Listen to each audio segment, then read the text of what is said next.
Hi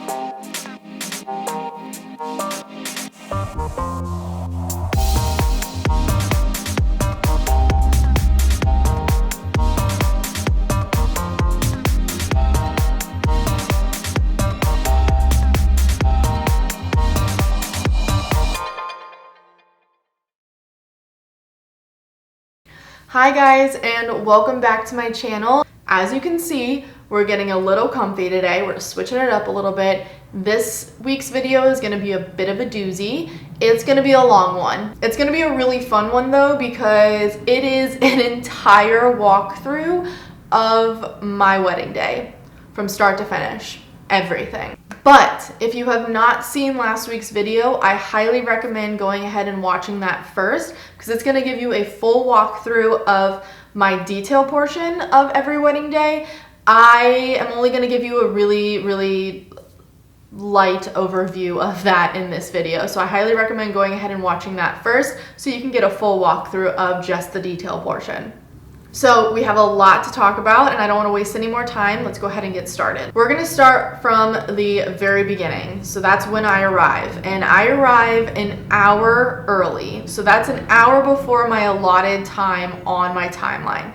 Most of my couples don't know about this. Sometimes it slips up and it's not a surprise anymore, but most of my couples are surprised when I arrive an hour early. And now that this is out here, and if they watch it, they might not be surprised anymore. But regardless, I show up an hour early, and I do this for a couple of reasons. One, and the biggest reason, is I find first impressions to be very important.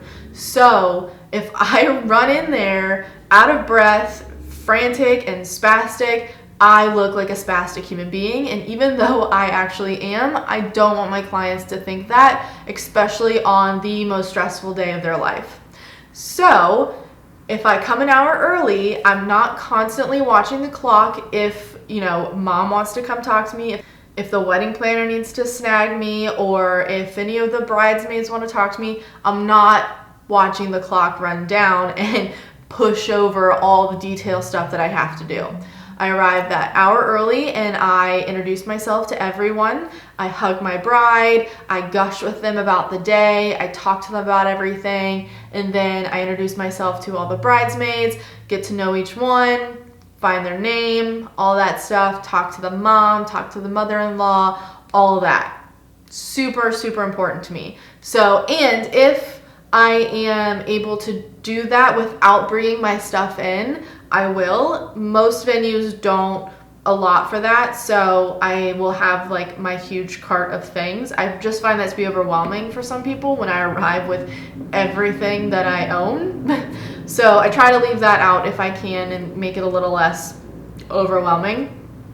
But regardless, that gives me a chance to do all of that without watching the clock. The second thing is if I'm at the venue, sometimes I'm at a hotel, so I can't always do this, I can run and do a quick walkthrough of the venue. I'm not necessarily scouting locations because I don't know what the light's gonna be at the time I need to take pictures. Most of my scouting is done on the fly, and that's totally okay. But what I'm doing is actually getting a walkthrough of the wedding. So I'll figure out where the ceremony is going to be. I will go to the reception space. I'll talk to the venue owner. I'll introduce myself to the wedding planner. I'll talk to the DJ, all those things. Again, making first impressions with the vendors is equally as important. And then I'm also kind of getting a lay of the land at the same time. Once I'm done with all of that and I've gotten a lay of the land, I've talked to everyone, then I start on details. In the actual timeline, I allot an hour for details, but that's not usually the case. I'm actually within detail time. I'm actually taking candid pictures and getting some hair and makeup shots and stuff like that throughout. So I'm kind of running around a little bit and I don't have a whole lot of time to focus solely on details. So that's why you should go ahead and watch the previous video. That gives a rundown of my shot list that I apply to every single wedding. That way I can work really efficiently and get it done really quickly, and also get all of the hair and makeup stuff done as well. Now, once I'm done with details, the bride is most likely finishing or finished with hair and makeup along with all of the bridesmaids. At this time, I will gather all of the girls. Usually they're in a really cute getting ready outfit. I've talked to my couple before this and discussed the getting ready outfit, so most of the time they're in a really cute outfit, and then we go and we play with champagne. And I do this for a couple reasons. The biggest reason is it gives everyone a chance to have fun and relax before all the structure of the day starts. So we will usually grab a bottle of champagne. If the venue allows, we will go as spray champagne. That's one of my favorite things to do. And we will just drink some champagne and hang out and breathe and laugh and have a really good time. That's really the biggest reason I do that. The second biggest reason is I am also able to get a group shot of her with her girls. So if for some reason something happens and I'm not able to get a group shot, or I miss a shot of a bridesmaid or something like that, we have that insurance. Even though they're in a getting ready outfit, they still have a picture of them with a friend. So after the super cute champagne getting ready shots, I will push everyone to start getting ready. And when I do this, I have already previously discussed with my bride on having just 2 people in the room with her. And this has been a game changer for me. One, the bride really appreciates it because I'm taking care of them. But the biggest reason I do this is having 8 to 12 girls in a room with you while you try to get ready is absolute madness. Let's be honest. And I wouldn't wish that on anyone, especially when you're trying to get into the most important dress of your life. So I kick everyone out except for those 2 people. Usually it's mom and maid of honor, sister. Maybe it's just mom, maybe it's just maid of honor. Whatever the situation is, I've already talked to my bride about this, and I push everyone else out.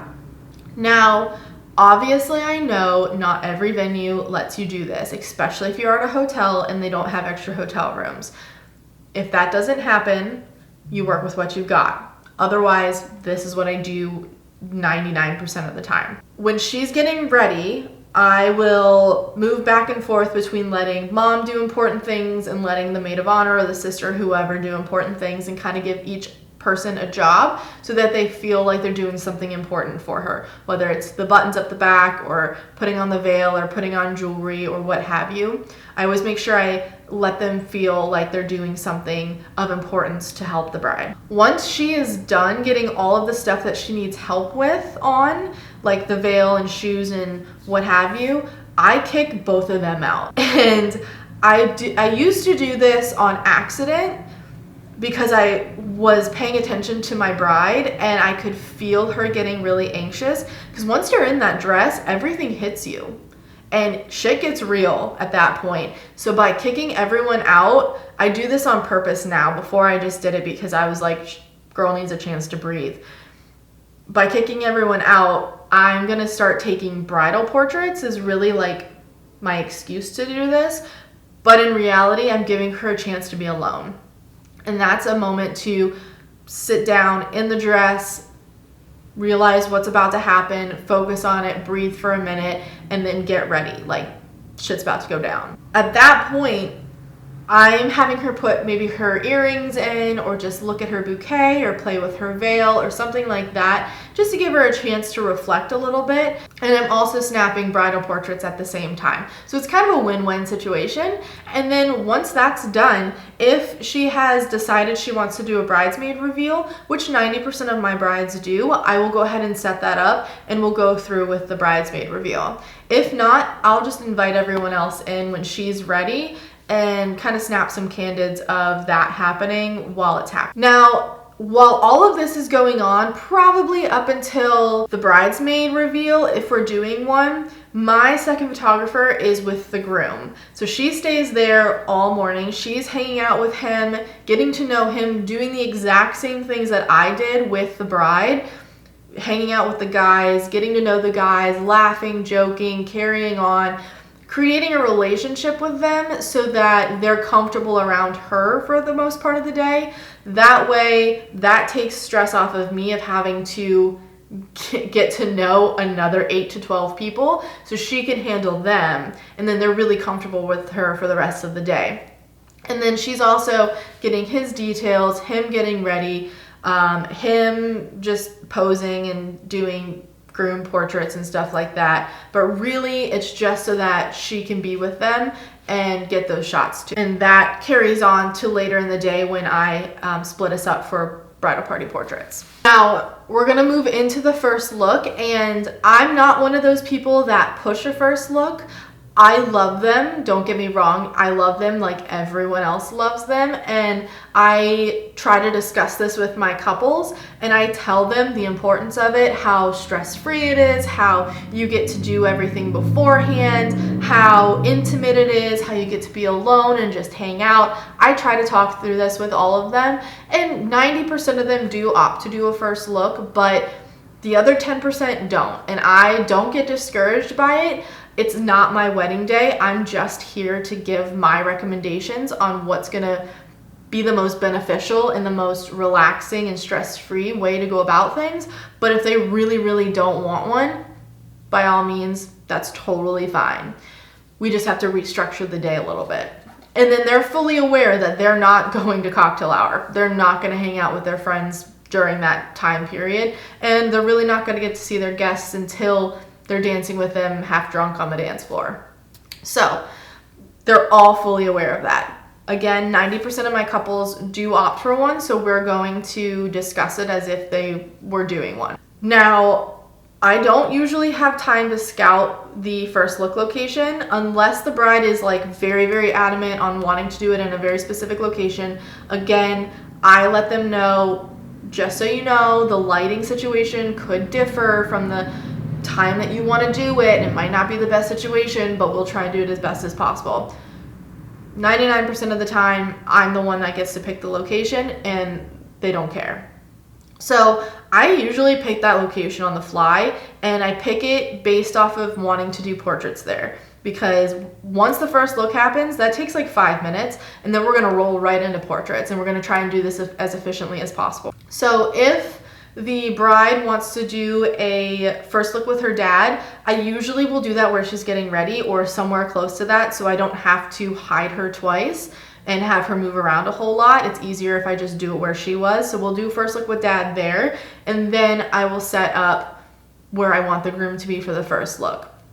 And once we do the first look, I'll have discussed with them on how they want to approach it beforehand. And I approach it one of two ways. The first way is the way that most people go about it because it's the most efficient way to do it. The second way is if we have family issues where 90% of the people won't be there until after the ceremony. So the first way is we do about 10 minutes of portraits, and then we roll right into the bridal party, and then we roll right into family portraits. When I do the bridal party, I do a huge grouping, and then I do a couple different variations of that. I'll have them walk, I'll have the bride and groom kiss, and everyone cheers, and then maybe we'll do a bear hug, or we'll pair up and do some other stuff. Once that's done, I split us up. So now that my second photographer has created that relationship with the groomsmen, they're super comfortable with her and pretty much will do whatever she says. I stay with the bridesmaids and the bride. And then we both will tackle the group pictures, and then we'll do an individual picture of the bride with each one of her bridesmaids and the groom with each one of her groomsmen. The reason I do that is because that's what gets shared during birthdays and really just birthdays. That's what gets shared. So by having those pictures of the people with their best friends, you get more exposure when they share that on those individual birthdays. Once the bridal party is done, I go straight into family. Whatever family is there, that's who gets their picture taken. I tell them to arrive 20 minutes before I think they should be there to make sure that everyone's there, but my couples know that if that person's not there, they have to wait till after the ceremony. And then they also know I have a very, very strict and efficient family formal list. I don't sway off that list unless we absolutely have to. Now, if somebody comes up to me and is like, oh my God, can I get a picture? Can I get a picture with so-and-so? It's way faster to just pop them in, do the picture, and tell them to get out. Makes them happy, makes the couple happy, and then I don't have to hear it later on. I don't fight it, but I am very, very strategic about my list, and I do enforce it for the most part. I'm actually going to do another video in the future about my family shot list, so stay tuned for that if you're interested. Once the family photos are done, I actually allot in a 30-minute rest period before the ceremony, and I do this for 3 reasons. First reason is my couples really appreciate it. They like to just hang out and chill and relax and just talk to people before the ceremony starts, and they can just hang out together.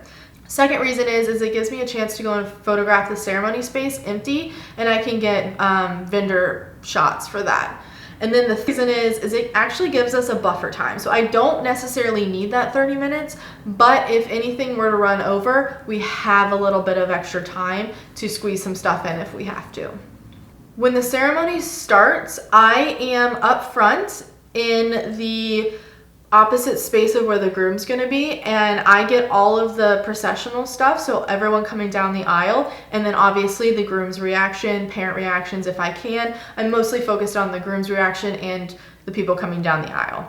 My second photographer is in the back, and she is getting wide shots of the bride coming down the aisle with whoever she's coming down the aisle with, and then any like over the shoulder candid shots she can get of bridal party or the groom or what have you. Once the giveaway is done, I will circle back to the back of the aisle, and that's where I'll hang out. I have lenses that are versatile so that I can stay in the back of the aisle and still get up close and wide shots and not be in the way. That said, I will still do my job, and if I need to get up close, I will go up close. I'm not afraid. I just try not to be in the way as much as possible. Once the first kiss happens and the recessional starts, my second photographer will follow the bride and groom down, and I will stay and photograph the recessional. That way she can grab any candid pictures of people hugging and all that fun, cute stuff. After the ceremony, if we did do a first look, I'll grab a couple newlywed portraits and then any miscellaneous family portraits that need to be done that weren't done beforehand, and then I will head into the reception space. If they did not opt for a first look, I will do everything at that point. So about 20 minutes of portraits, 20 minutes bridal party, 20 minutes family. And that's with buffer time. I try to do that a lot quicker than 20, 20, and 20. While this is happening, my second photographer is at cocktail hour. Now, I don't use cocktail hour for candids. I don't like candids at cocktail hour. I think they're kind of pointless unless you can get like a really, really solid laughing picture. Other than that, cocktail hour is used for group shots. I try to get as many people in front of the camera in group shots as possible, because when I got married, I could barely remember who came. So by having those pictures to look back on, I can see my guest count. I can see all the people that I invited and all the people that I love right there, and I can remember that they were there. So that's super, super important to me, and that's what I train my second photographers to do. While the second photographer is at cocktail hour, if I'm done doing whatever I need to do, I will then move into the reception space, and I'll get a full, wide, empty shot of the reception space, and then do some detail pictures of the decor, the tables, all that fun stuff.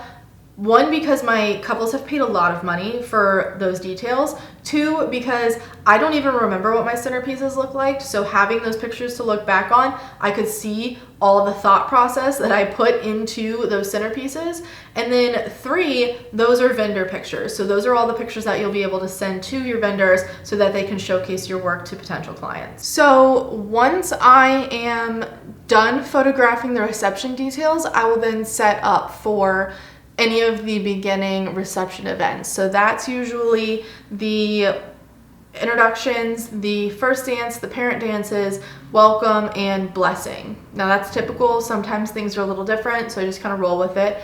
But nonetheless, I'll set up for that. And then once all of that is over, I will head to wherever we're sanctioned off to eat.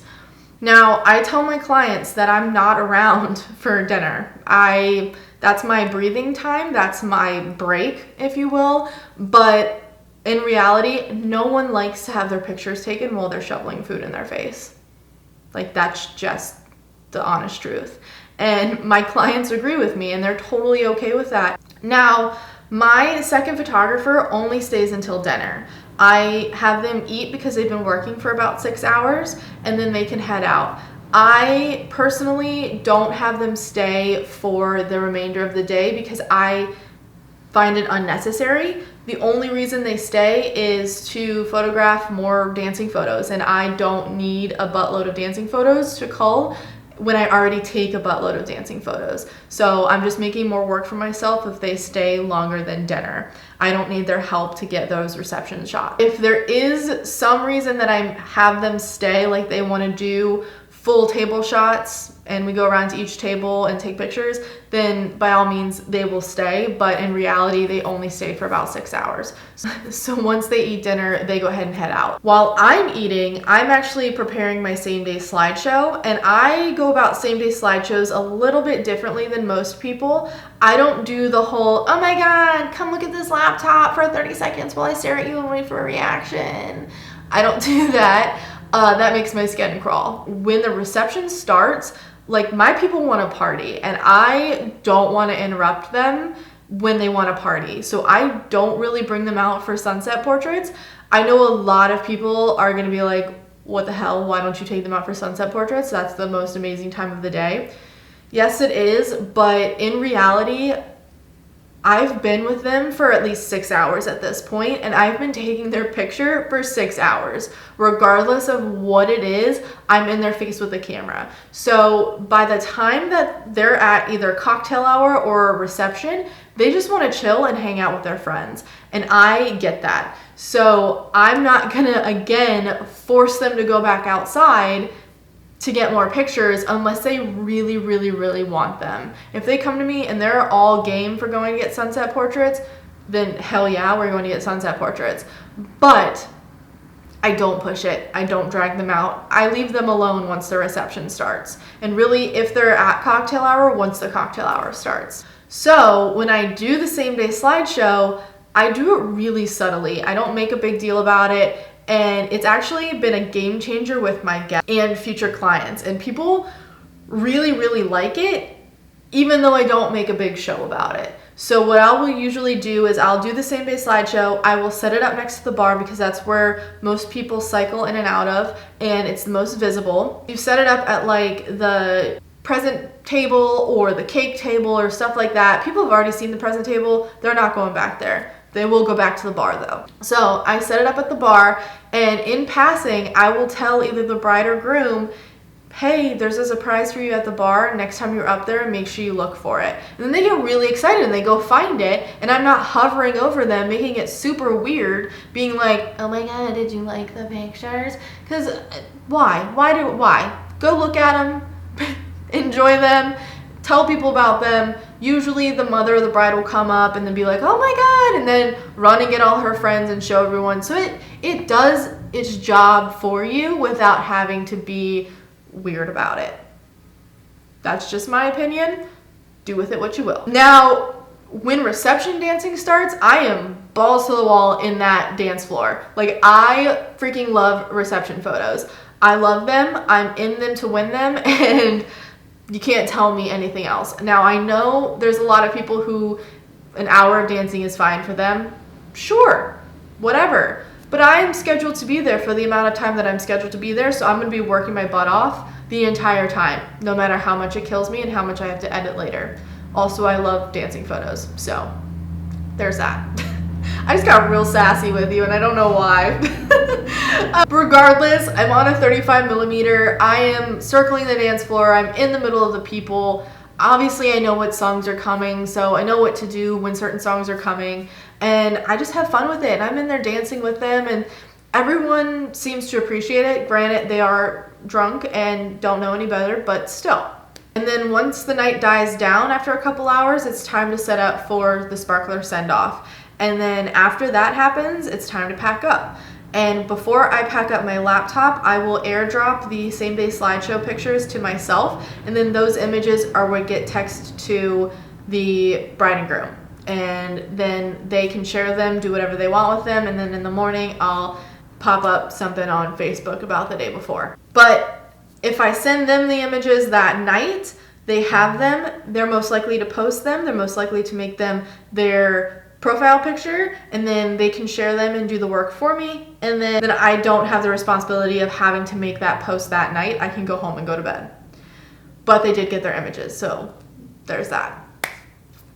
And that's that. That's everything. That's from start to finish how I walk through an entire wedding day. I know that was a lot of information, so I'm actually going to link a sample timeline below. There's going to be a little link down there in the description. So if you're interested in that, go ahead and snag it. It's a basic sample timeline that I go through with at every wedding. Obviously, weddings change and not every wedding's created equally, so do with it what you will, but I did link that down below for you. And if you liked this video, obviously give it a thumbs up for me and make sure you subscribe. I'm gonna put out new videos every Thursday for you, and I have a lot of fun information coming up and that I'm very excited about. So thank you guys so much for watching this video all the way through, and I hope you guys have a wonderful rest of your week. Bye guys.